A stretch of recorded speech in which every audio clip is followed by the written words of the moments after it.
Hello everyone. So somebody has requested I make this video on the things to consider when choosing a journal. Note that choosing a particular journal is very, very difficult because even for very experienced researchers, because there are tons and tons of journals out there. I think you have journals produced, new journals almost every week. So you can imagine there are lots and lots of journals out there, and more research papers are being produced, and it becomes more difficult for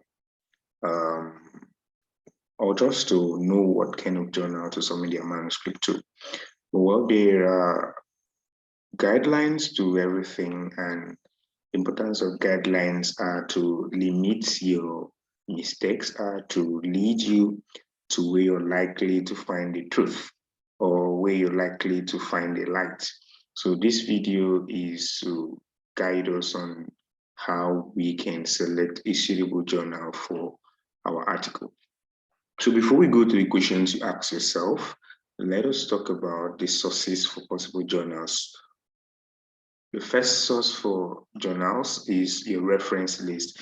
So when you have written your paper, you've probably gone through so many sources and you've recorded in your reference list. Go through your reference list and check the journals that those papers submitted to, write out all the journals and start screening them for suitability.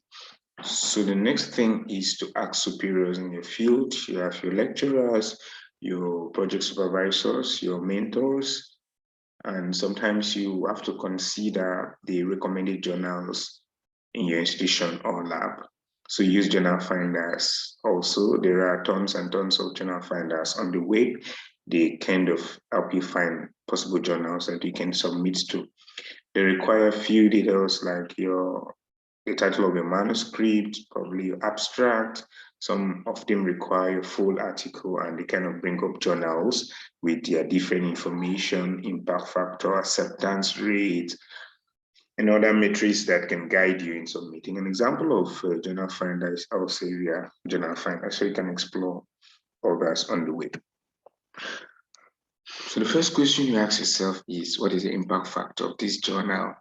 The impact factor is a very important metric that you consider when submitting the journal. It tells, it's a measure of the citation of the journal for years, sometimes 5, I think 3, and so on and so forth. So one thing is that very recent journals do not have a high impact factor because impact factor is a measure of citation pay over the years. So you notice that journals with high impact factors are mostly journals that have been in circulation for a very long time, and of course have articles that are hugely or seriously cited. So a journal having a low impact factor may not mean it is not reputable. It might mean a lot of things. It might mean that that journal is a very recent or new journal. So this is one of the things that you consider.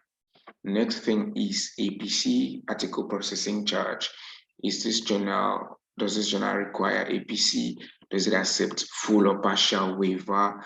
A waiver is like an appeal for the APC to be avoided. I mean, most times journals require you pay before you submit your paper or before your paper will be published. A waiver appeal is for you to say, I cannot afford this money, I can afford this, or I cannot afford anything at all because of so and so conditions. So you write a waiver letter to the editor-in-chief. One thing you should note is that the editors are human beings and you have to treat them that way. Try to use pity. You have to appeal to pity. Maybe you're a student and you cannot even afford, you cannot even fund your work. Talk more of publishing. You can say maybe you're just passionate, you're driven by the passion to impact knowledge, and this is a reason why you want to publish in this journal. Another thing you don't just appeal to pity, you have to appeal to reason. Show why your paper is important. and why it's important that it should be published in that journal. So these are the two things that your waiver letter should have: an appeal to pity and an appeal to reason. So is the journal open access? And if it's open access, what kind of open access? A diamond, gold, hybrid, or green? Now, journals can either be open access or subscription based. Subscription meaning that the general public will have to pay before they can read papers from that journal. Open access means the journal papers in that journal are made available for free to the general public. But the question is, who pays for the article processing charges? Who pays for the processing of articles in the journals? There are two sources of income for journals like these. The first is that these journals can get funding from institutions or high-profile research organizations, and in that case, that journal is a diamond or platinum open access journal. There are other names for that anyway. But if the authors of that manuscript have to pay, the article processing charge is mostly called gold open access. Now, if a journal is a subscription journal, but the article is made available for the general public once the authors pay the article processing charge, it is called hybrid open access. Green open access is very similar to gold open access. You pay, but then for green open access, it's not the article itself that is available for free to the general public, but it is some kind of post prints of that article. I mean, the final version of that article that is available for free. You can put it on the journal website. It can be available on the journal website or social media handles. This is a form of the article that can be made available to the general public for free, not the main article in itself. You need to consider the type of article that the journal is publishing. Excuse me.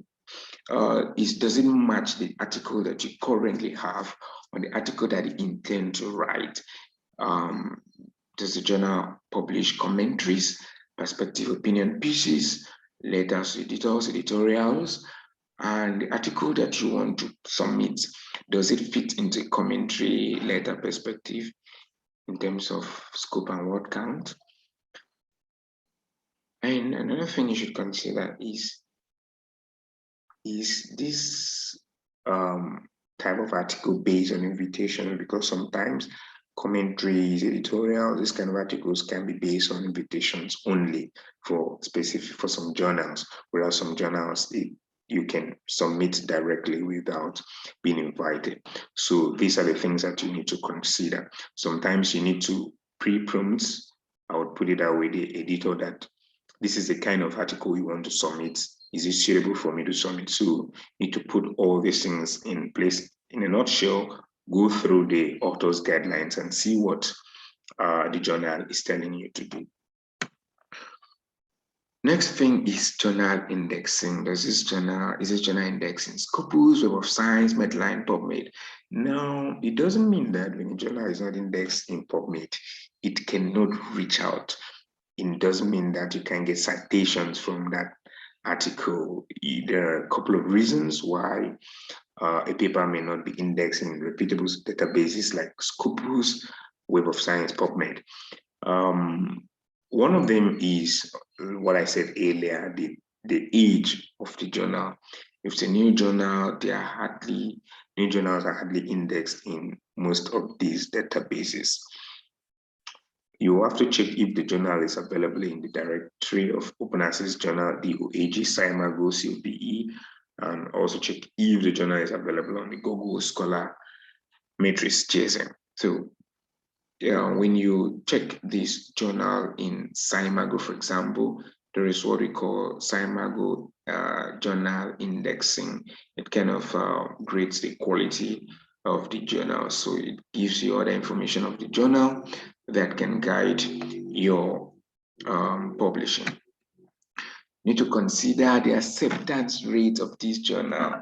If you're an early career researcher, you might want to consider journals with very high acceptance rate.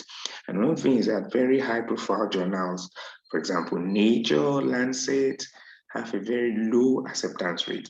So if you're starting your research journey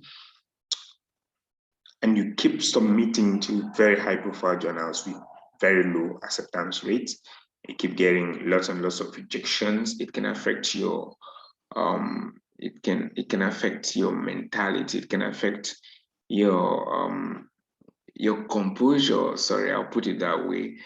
So you might, if you're starting a research journey, it can affect your confidence. Let me put it that way. You might want to consider journals with high acceptance rate, even if other metrics in that journal may be below what you have in mind. For example, maybe the impact factor is not reasonable. Maybe it is not indexed in PubMed, but the acceptance rate is high. Sometimes putting lots of things in consideration, you might want to consider these kind of journals. Peer review, as a rule of thumb, please always submit your papers to journals that are peer reviewed and confirm that the peer review process of these journals or this journal is trustworthy.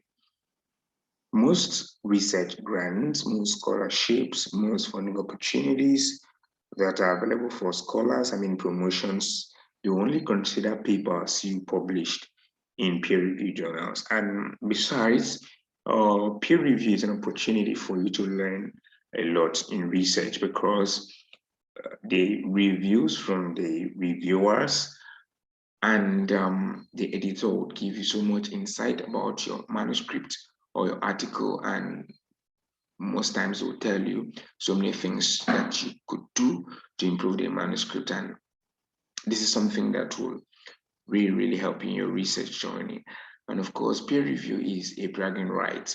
You can brag that you said something in the midst of other scholars, and that things to the very end. This is probably the most important thing you need to consider when writing or when submitting, to a journal. Consider the audience, because this is what you want. You want your paper to reach the audience. You want to communicate your research findings. So you have to put into context your audience. Who am I targeting to read this paper? For example, I'm trying to drive an advocacy in my school or in my country. Maybe I might want to consider local journals, maybe journal produced by my school or my student association or my country, because it is more accessible to the scholars in my country, in my school, in my community, or in my student body. Not because a journal is an international journal, let's say Lancet or Nature, that it is always the benchmark, that you must always aim for those kind of journals. If your target audience cannot easily access or make use of these journals, then you might want to consider much local or regional continental journals. You need to consider the publication and review time. Sometimes we like to get our papers quickly published. Some journals have a peer review time of 2 months. And apart from the peer review time, there is a publication time, and the time between peer review and publication, time between peer review and acceptance, time between acceptance and publication, time between publication of gallery proof and the main article. So you need to put all these things into consideration and know if you can wait for these 2, 3, 4, 5 months, 6 months, or more than that. You need to consider the journal reputation. Who are the editorial board? Who is editor-in-chief? Who are the editors? Do these people have verifiable profiles? I mean, can I search them on LinkedIn? Can I message them on email? Will they respond? Are they on Facebook? Excuse me, are they on editorial registry bodies? So these are the things that you need to consider, because so many fake journals have unverifiable profiles of editors and editors-in-chief. So lastly, I would really recommend the Think, Check, Submit.org checklist. It gives you a couple of things you need to check before you submit your manuscript for publication. You may not necessarily check everything, but you need to check. There are some very, very important things you need to check and consider before you submit your paper to a particular journal. So thank you very much. I really, really hope this helps. Remember that you can always reach out if you have any question, and publishing is a different game, different from writing. To take time, to take effort, to take consistency, to take dedication. It is a skill, and the more you are in the arts, the more you are in the business, the more you are in the system, the more you learn new things, and the better you will become. So don't get discouraged if you're a new researcher or an experienced researcher in the field and you still find it difficult to get the right journal, or you still make mistakes in choosing the right journal. With time, as you keep practicing, it will become better and better and better. Thank you very much. I really hope this video is helpful.